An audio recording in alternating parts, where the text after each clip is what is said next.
Hey everyone, welcome back. So in this video, I want to take some time to go over some repositories submitted by students to kind of just show you guys what are some of the building blocks and components that I personally think about. Now, before I get started, I want to also tell you guys that this is not about good or bad, right? It's not about, hey, because I said it, then it means that you have to do it and therefore it's correct. It doesn't necessarily mean that. It's more about, based on my experience and things I've seen, what are some of the use cases that can be interesting that's building upon the project that you are developing, right? So it very much is a personalized, customized feedback based on the submission of every student. Now, that said, I still want to give you guys as much as I can, so that you guys have all the information, you have all the insights, which is why I want to do this video walkthrough. So let's say I go to Win360 platform and I look at the active repository. In this case, it's the student Raven Chenek. So I just basically click on one of these guys. There are GitHub links here. I think the students submit two. That's one. That's two. That makes sense. Here it says two repositories. So I'm just going to click on either one of them. And this is the link, right? So great. I see that right out of the bat, we have all of the building blocks ready. Um, but now I want to take a deeper dive of what's going on inside of this repository, right? And what are some areas of improvement, right? So what do I do, right?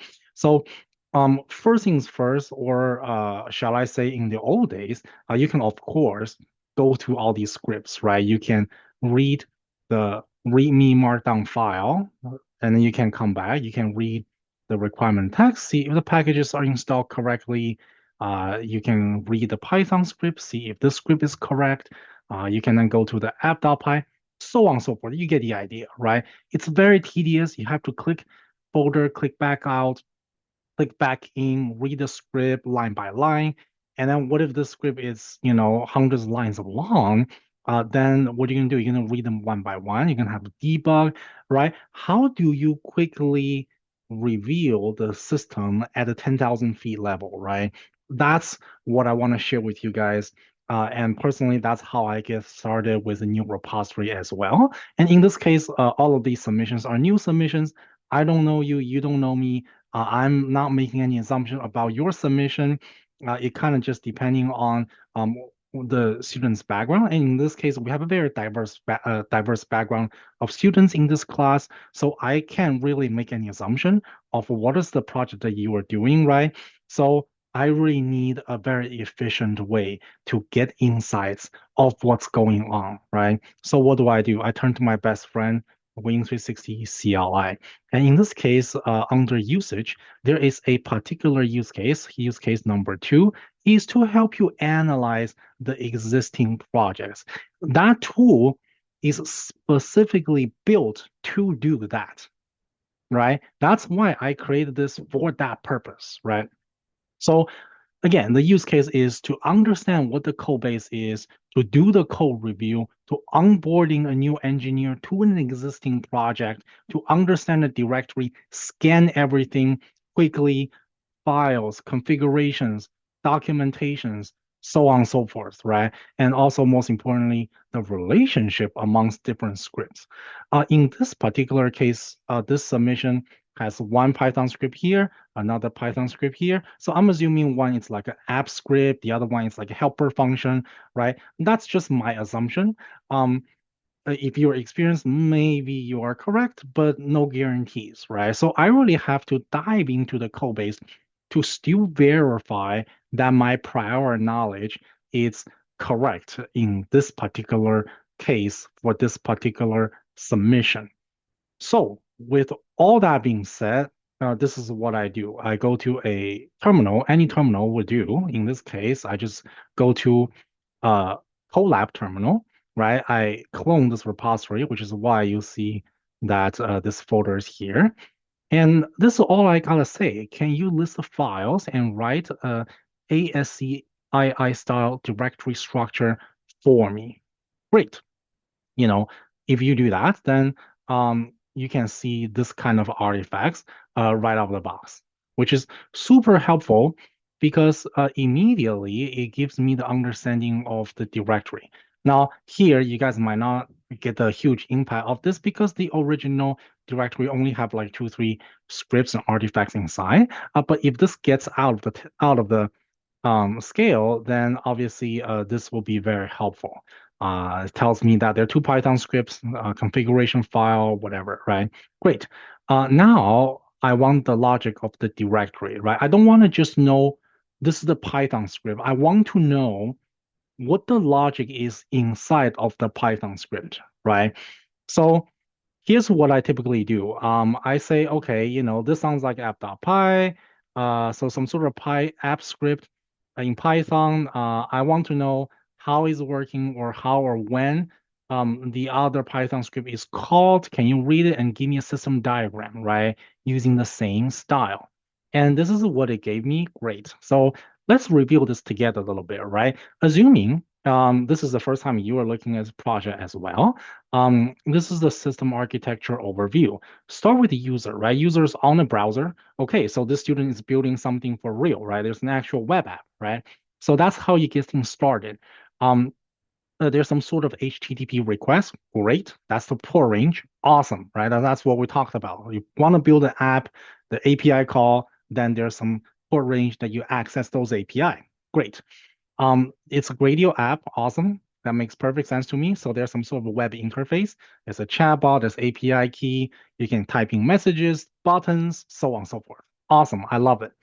And then the user typing a message. Great. It's a chatbot. User should be allowed to type in a message. That makes perfect sense.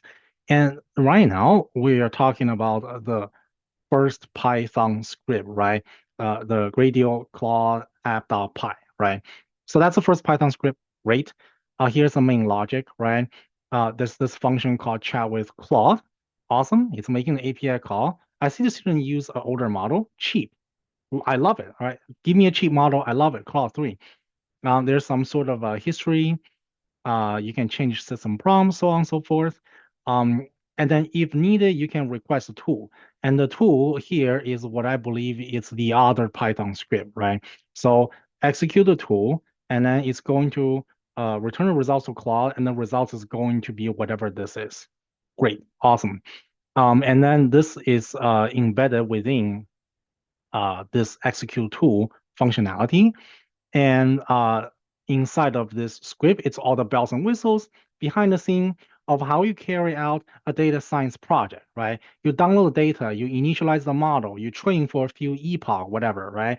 And then you test it on a test set, right? Generate visualization, save model weights, formatted results, right? So on and so forth. All those things are amazing, right? These are what we talked about. These are what we have been talking about. So I'm glad that students did that. Awesome. So now that you have all the bells and whistles behind the scene, I would say that's pretty much it, right? So this finishes, technically speaking, in my opinion, the system architecture. So if you show this picture to any engineers out there, they will get a good understanding of what this app is doing, right? And then here's like a small standalone module, because it's a Python script, obviously you're able to run the script independently. Fine, that's no problem at all. That's why we're here. That's the whole purpose. Because this function kind of acts as a tool by itself. And then the main chatbot is able to execute that script, right? Just a Python script that you execute. Awesome. So if that's the case, then obviously, immediately you can say, okay, what if I use gradient boosting? What if I use random forest, right? Support vector machine, right? All that stuff that you saw in the textbook, all that can be done, right? And as a matter of fact, you don't have to do it. The script will do it for you, right? It's just a matter of changing the script into train this data set using random forest, right? Train this data set using whatever, like XGBoost or some other algorithms that you learn or you learn in class or you learn in other classes that we have been talking about, right? So all that can go into this Python script, and that's the purpose here. Great. Now we can also evaluate the data flow a little bit, and then this is pretty much what we just been talking about from user input to the user interface to API call to then call the tools. execute the tools, get the results, and then results come back to the large language model or come back to, in this case, I think the student just display the results on the UI. That's no problem at all. And then boom, you're ready to go, right? That's the results. So this is pretty much a whole cycle of how you conduct a data science project, which the student have demonstrated every single step that can be done, and here's how it can be done. Great, awesome. I think this is a great project. Um, so here's what I would say, how would you go above and beyond? And again, this is just a recommendation, doesn't mean that my way is correct. It's a recommendation tailored to this particular project, right? So I say it's very interesting that you say that this appears to be a case where there's a redundant code. That's not my comment. It's a comment from AI, right? AI says this is a little bit of redundant because it can be a standalone script, whatever, right? So um, AI is actually going on a tangent because AI thinks that the Python script by itself, it's a data science project. And then there's like an app that's calling that. So AI here didn't really register of the context of what we're talking about in class, that we are really doing this agentic framework, right? We are applying data science into agentic framework within some sort of AI assistant. Chatbot doesn't know that, right? This AI assistant does not know that, right? Because I have not tell this AI assistant what we've been talking about in class. So you can argue that this is kind of like going on a little tangent, right? A little bit of hallucination. Um, doesn't matter, right? That's why I want to write this next paragraph, because I want to clarify if there is a to-do item there or not, right? Because if AI detects something and it's something that we talk about in class that's not being communicated, maybe there's a disconnect, right? That's why we are here. That's why I want to say this paragraph. So I said, okay, you said there's a redundant code. Why don't we talk about it, right? So when this is developed first, a standalone, blah, blah, blah, blah, blah. That's what the AI said. Okay, I was wondering where the data is accessed and how the data is passed in, because to run the logistic regression model, you will need data, right? Um, so I think this is where the disconnect come from. And again, this is just my own personal bias, because the way I envision this logistic regression script to be powerful is that it can accept any data, right? Because you don't want to just run it as a standalone project, which is exactly what the AI here thinks. The AI thinks that this is a standalone script, and as a matter of fact, it is, right? Um, and to make it more powerful and to make it more dynamic and to really give that real purpose of connecting from a standalone script to a chatbot. I think the interesting thing there is how you control where the data is coming in and how to pass that data into the standalone script so that the standalone Python script is now acting as your assistant. It's not just running by itself in the backend and not really be flexible about it, right? So I think those are the areas of improvements. But again, that's just my imagination. Let's verify this with the script, with AI, so that we can have a holistic understanding, right? So let's see. Okay, so this is what I want to know. I type out this paragraph, and then let's see what the AI says. Okay, so WYN360 agent says, excellent observation. You're absolutely right. We need data to train a logistic regression model. Let me trace through exactly how the data flows in both implementations. Okay, so that's a data flow analysis. And then basically how you get the data is you use torch data sets to download the MNIST data on the spot, right? So this obviously um, requires you to have internet access and requires you to have package installed and so on and so forth, right? So that's the data flow analysis, which is totally fine, right? No, I have no problem there. That's just how this app is designed. And then additional data source come from, okay, this directory, and then after it's downloaded, it will look like that, whatever, right? These are just zip files that's consisting of all of the training images, so on and so forth. Great.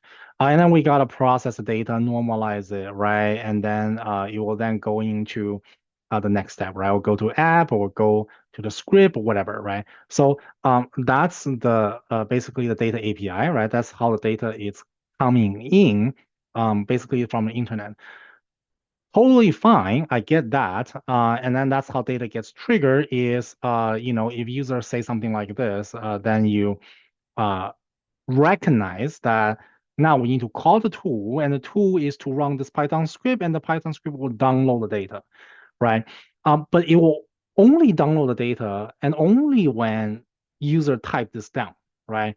So user has to say something semantically similar to the sentence, so that the large language model can then understand, okay, this is the project we're doing. Let me run the script, right? So I think one way to make it flexible is you somehow democratize this process by making it to become any data set and any model. And that's probably a little bit too difficult and maybe a higher bar to hit.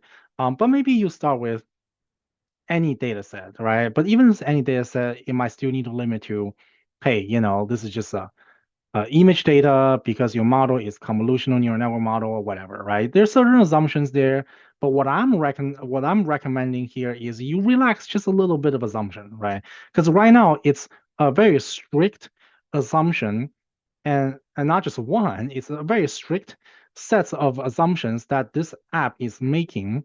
And I think maybe interesting thing is to democratize that assumption just by a little bit, one by one.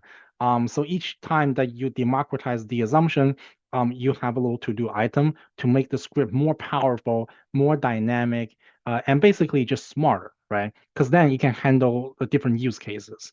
But I think this is a very good starting point.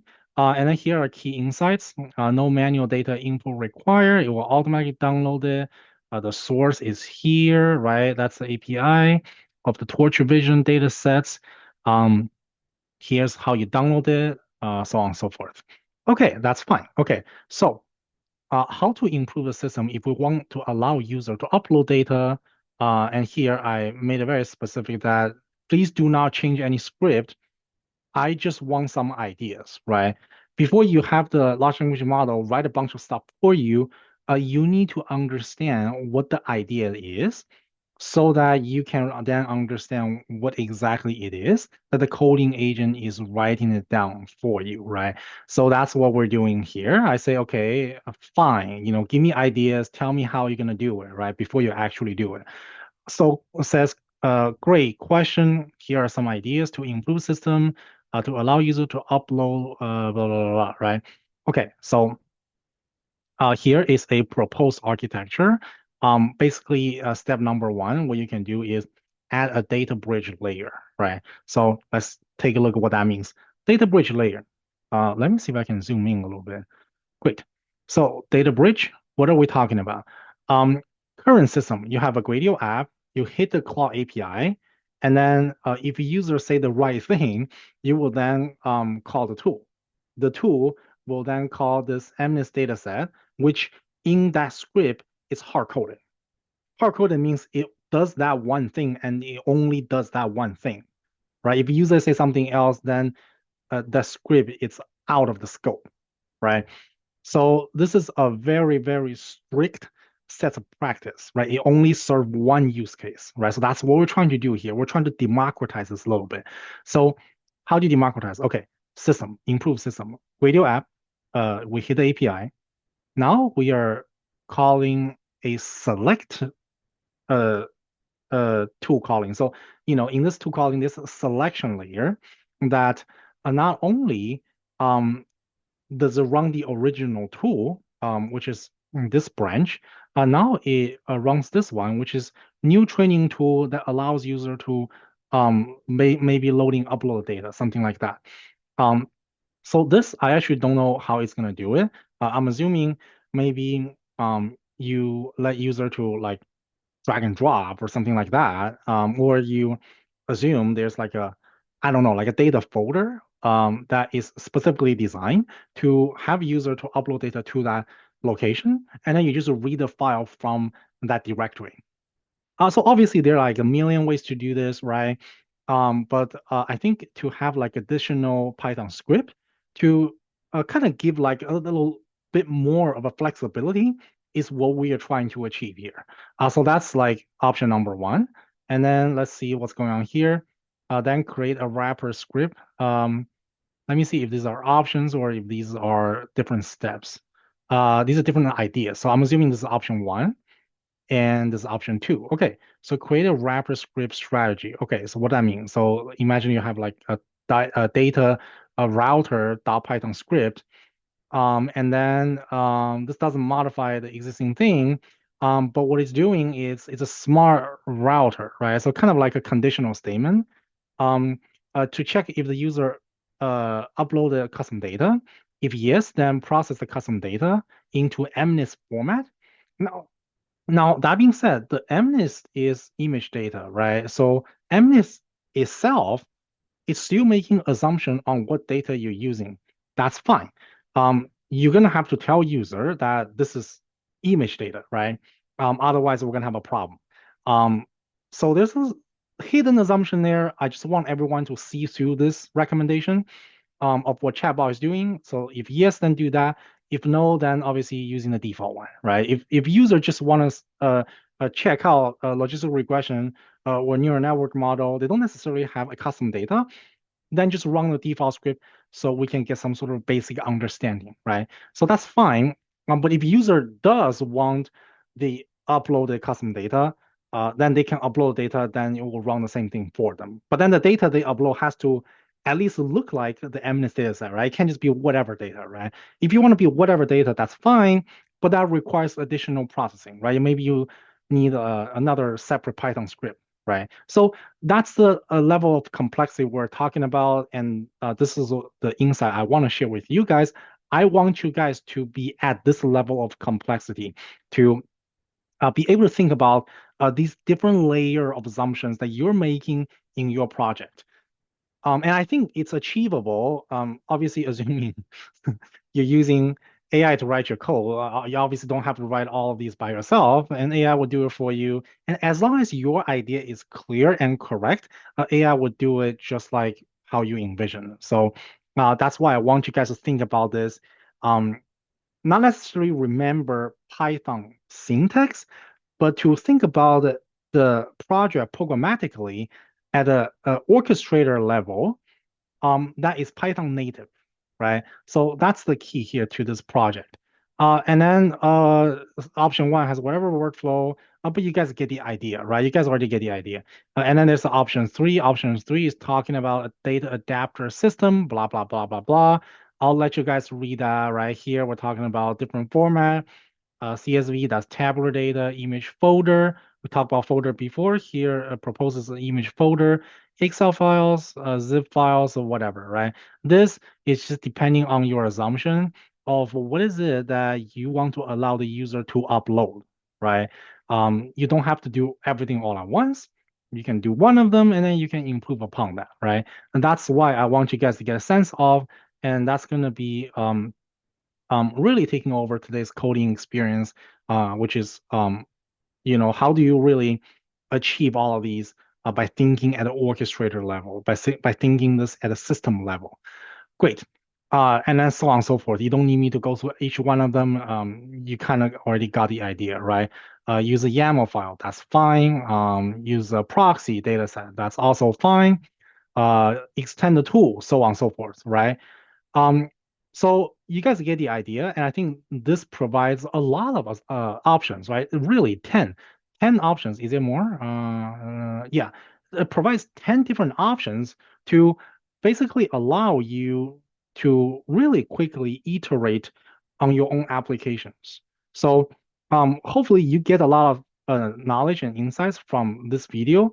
Hopefully this video is able to shed some light of how I think about different iterations of the same project at different level, at different system, at different orchestrator level, and so on and so forth. Of course, within different steps of the software development lifecycle. And hopefully, I can encourage you guys to think about that while you're doing your project, while you're iterating on how to improve your own project. So thank you for watching. Hopefully this is helpful. And again, if there's questions, just feel free to email me.